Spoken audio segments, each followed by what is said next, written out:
my top 10 of the books that I read like in my entire life. Drugs, rock and roll has this summer music festivals, and it's sweet, it's witches. So what else could you ask for? Like, hi, welcome to Molly Between Pages. Today's video is gonna be on what to read in the summer.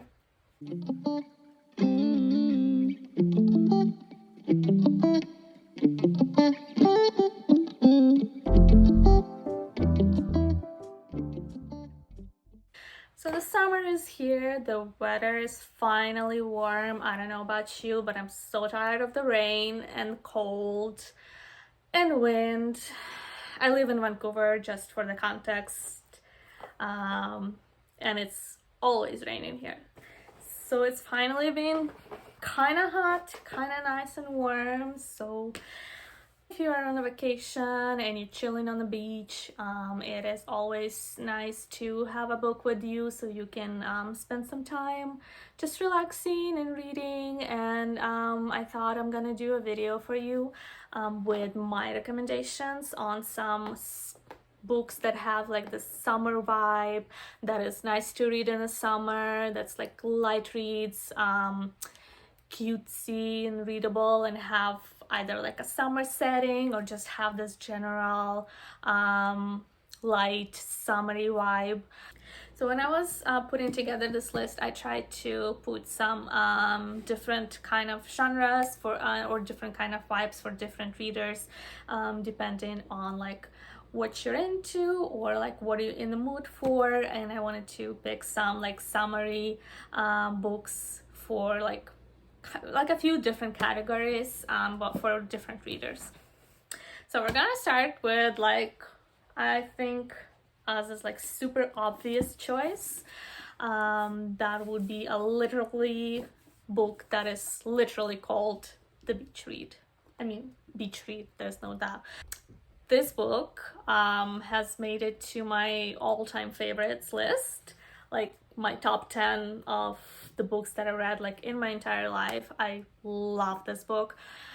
This has everything. It has humor, it has romance, it has heartbreak, it has sadness. Like, it will take you on a ride. It's very well written. It is written by Emily Henry. So at the core of it, it is a romance. It is not a rom-com. Like, there's this misconception that Emily Henry writes rom-coms, but like, it's not. She's not. She's writing literary fiction. She's writing romance, but it's not a rom-com. Although it does have like funny moments. She's good with that. Like, I like her writing for that. And this one is my favorite of hers, and it is super perfect for the summer, super perfect to take with you on the beach. It takes place literally on a beach, because it is two neighboring like beach houses. Beach Read by Emily Henry follows two writers that used to be a little bit like a rivals in college. They used to go to college together, and now after some time they accidentally bump into each other at their beach houses. January, our main female character, is getting over some personal things in her family, and she came to this beach house as she has inherited it, and she just wants to take care of stuff and just kind of heal, I guess, from her traumas, from her I don't want to spoil her much, so I'm not gonna go into details, but there's some family stuff going on, and so she wanted to kind of seclude herself while she's figuring some stuff out. And next thing you know, who is her neighbor is that same guy that his name is Augustus, that she was kind of rivaling in college with, but now they both successful authors, though in different genres, and things happen, and that leads to them kind of doing this little bet when they kind of take each other's genres and try to write a book in that genre. It reads really fast, really easy, but it gives you so much emotion in it. This is probably the book that got me into like romance, like contemporary romance reading. There's another one of Emily Henry on this list from me that I'm gonna talk about, but in general, all of her books can be considered summer reads, and they're all good. This is just like the top two, I think, that I chose. That are like, there's literally one that's called People We Meet on Vacations, about two friends going on vacation together each year. So like, what's more summery than that? But these two, this one and the one that I'm gonna be talking about next, Happy Place, is my two favorites to kind of for like a summery vacation read. And this one also takes place on kind of a vacation, not really a vacation, but on a getaway with some friends. It's kind of like a last hooray, and we follow this couple that broke up, and they did not tell their friends because they didn't want to make shit weird, so they still pretending that they're still together, and behind closed doors they're kind of figuring stuff out. So this is like a summer getaway with like your friends. It's not a beach house, but it's like a cottage in this tourist summery town. I forget what it's called, where they have been going to like for a decade together with the friends every summer, and that is like kind of like her happy place. So that's where the title comes from. But this was amazing as well. Not as good as Beach Read for me personally, but I thoroughly enjoyed it. Again, it's super readable. It's very very summer coded. So if you pick up like any Emily Henry book for your summer reading, I would recommend this one or a Beach Read. So the next two books are also are written by the same author. This author is one of my favorites personally, as well as Emily Henry, and her name is Taylor Jenkins Reid, and she writes literary fiction. She kind of has this niche when she writes fictional celebrities, historical celebrities specifically, and kind of their stories. And I thought that these two books specifically have like this particular summer vibe that's like super that is great for for your summer reading. And first book is, of course, the Daisy Jones and the Six. This follows a group called the Six and the singer Daisy Jones. It takes place in the 70s. It was based on Stevie Nicks, I believe, and something that happened with and the concert that they did. I think it's called Silver Springs. I don't remember the names, but just look it up and you'll find out. And where there was like this such a tension between her and the guitarist, and people were speculating like what happened like between behind the scenes. Sorry. And this basically book, it was inspired by that. So this is the rock band that kind of becomes more or less legendary in the 70s, that abruptly breaks up on the concert, and there's tension between people, and this is like what happened kind of behind the scenes. It also written in this kind of interview form and a documentary interview form, which is like really great. It's super readable. It's very addictive, to be frank. This is my favorite by her right now. But I am currently in the middle of reading, well, not in the middle, but like I just started reading Atmosphere, her newest release, and I can already tell it's gonna be like up there top, like I don't know if it's gonna surpass the Daisy Jones, but I think it's gonna be like in my top 3 by Taylor Jenkins Reid already. Like I'm already into it so much. And but anyways, I digress. The Daisy Jones and the Six have this very summer vibe, like sex, drugs, rock and roll. It has this summer music festivals and like the rock tour that they go on to.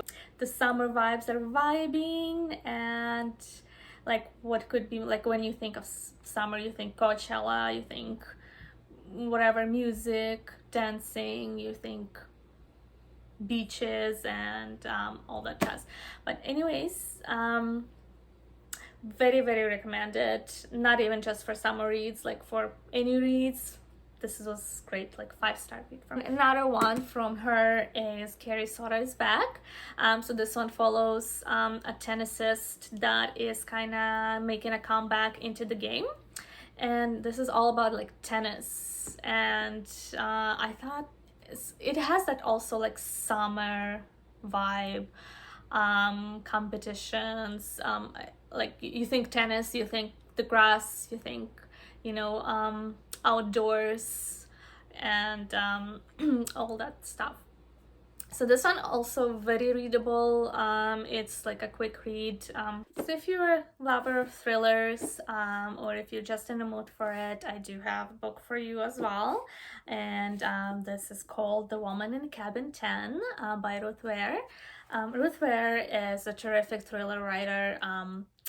I have read many of her books, not all of them, but I'm still in process.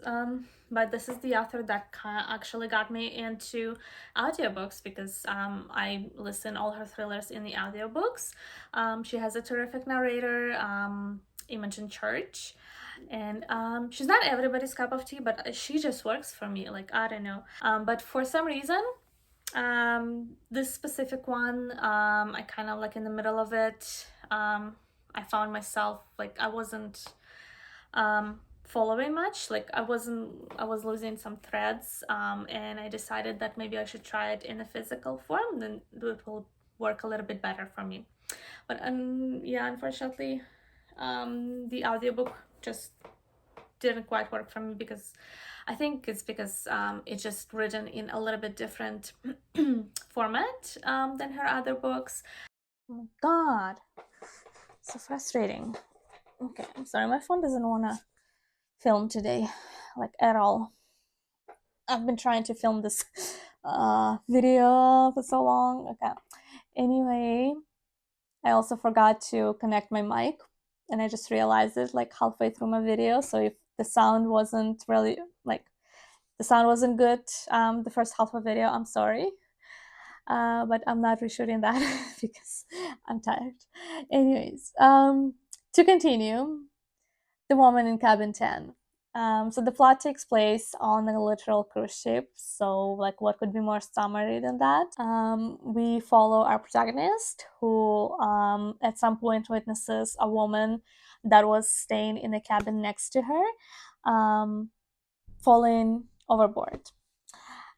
Yet nobody knows this woman. She wasn't on the cruise. She wasn't as a guest, and nobody seems to know who that woman was, or if there even was a woman.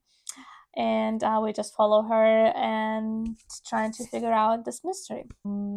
She writes great female protagonists, and it is very readable. It's always good time. This is one of the most popular ones, and she is actually coming out with a sequel to it this summer called The Woman in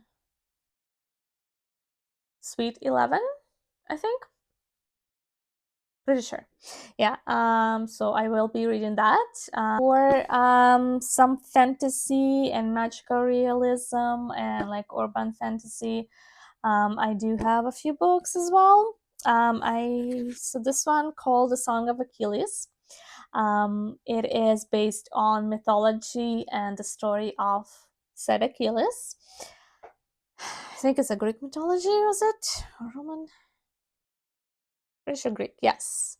Achilles, the best of all the Greeks, son of the cruel sea goddess Theseus and the legendary king Peleus, is strong, swift, and beautiful, irresistible to all who meet him. Patroclus is an awkward young prince exiled from his homeland after an act of shocking violence.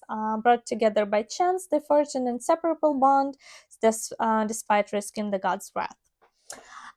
So, obviously, Greece, sea, sun, and at some point he is even like there's a sea goddess, kind of. I think, if I remember correctly. It's been a while since I read it.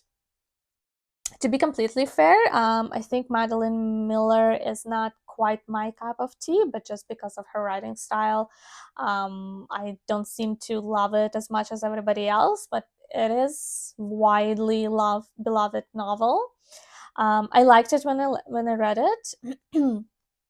I think her writing style is not quite my cup of tea because it's very descriptive, it's very flowery. But if you like that kind of a thing, I think you'll love this book. She does write very beautifully, though. Um, and this is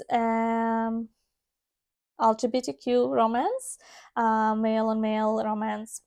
So again, some Greek gods in here, some mythology. If you like that kind of thing, I think this is the book for you. So I have another one, a little, I don't even know how to classify it because I wouldn't say it's a fantasy. Sci-fi, maybe not really sci-fi. It's more like a mystery magical realism. And it is Piranesi by Susanna Clark. It's a very small, pretty thin little book. It made quite a noise when it came out. Kind of went a little bit viral on like at the in the book community. I also read it. I also loved it. It gets a little bit to get into at first, but once you pass that, you'll be just flipping through it. So we follow our protagonist that doesn't know who he is. He just lives in this huge kind of castle, empty castle. So we follow Piranesi is the name of the protagonist. That's what he calls himself, but he doesn't know if it's his real name. Because he does not have like the recollection of himself.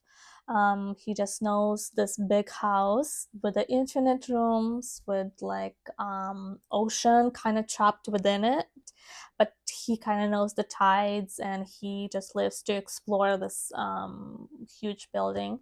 And there's only one other person that he ever met, and he just visits him twice a week, and just kind of asks him to help, like asks Piranesi to help with his research or something like that. And we just kind of follow and trying to unravel this mystery, where we are, who we are, and it's fascinating. It's small book, so like quick read. It is nicely written, so it's very like it's easy readable once you get into it. But I've heard like some people, it took a little time, like 100 pages to actually get into it. It was like kind of dragging for them in the first chapter, which I wouldn't say it was dragging. I think it's just a general confusion because we know like literally nothing, and we're just like trying to figure out it all, like what's happening. But anyways, super recommended. It is again, there's this ocean. It's kind of like on this cliff, and there's like nothing but the ocean within. So that's give me kind of like a summary vibes. Again, it's like a Greek mythology sort of Minotaur, a little bit vibe of that. And so something a little bit different from all the contemporary books like the beach read or something like that. And if you are in the mood for something like this, different, but again, nothing too heavy and just something to read on a vacation, but you like the sci-fi, the fantasy and suspense, this is the book for you. The Very Secret Society of Irregular Witches by Sangu Mandana. So this book took me a little bit by surprise. I did not expect to like it as much as I did. Again, it's chill vibes, very cozy. It is like very summery, takes place, most of it takes place in this kind of mansion, like not in the mansion, like a farmhouse, more like very secluded. We follow our protagonist, Mika, and Mika is a witch, and she is accepted a job as like an au pair tutor for these three little girls, like a live-in teacher, and she moves in with them and she meets the staff, but the girls are orphans basically, and only there's like three people that kind of taking care of them, and their foster mother that actually like adopted them, well, she died, right? So she's no longer there, and now they have to kind of raise the children. Well, I mean, this is like kind of all I can say about it. Again, it's cozy, it's sweet, it's witches, so what else could you ask for? Like, I love witches. I grew up on Charms, so like no surprise there. It was my like super favorite show of all time. Like, I still rewatch it sometimes. So witches is like my thing. And yeah, this one was pretty cute. Again, it's a little bit like a found family type of situation. There's romance in it. There's the Society of Witches. For the sci-fi lovers, or if you just like in the mood for some light sci-fi, something cute and fun, like fun and cutesy, I do have a couple books to recommend for you. And first one is An Absolutely Remarkable Thing by Hank Green. This is First Contact with Aliens. Follow April. She's a YouTuber. One night, there's just appearing these big statues of like a samurai kind of a looking statues all over the world, in the big cities. And April kind of shoots a video with one of them, and it goes viral on the next morning. But and she kind of finds herself in the middle of this media storm, and she finds herself starting to investigate these statues that everybody calls Carls. There's also a little of kind of I wouldn't say the game, but like, well, yeah, kind of like the game. People in their dreams receive these puzzles that they trying to solve, and it's like one big puzzle. Like, it's not like individuals, and people go online and like theorize and communicate and try to solve all these puzzles, and like solve this world, like this dream world that they end up in. And that's all I can tell you. So like, just go and read it. It's very fun. It has kind of little like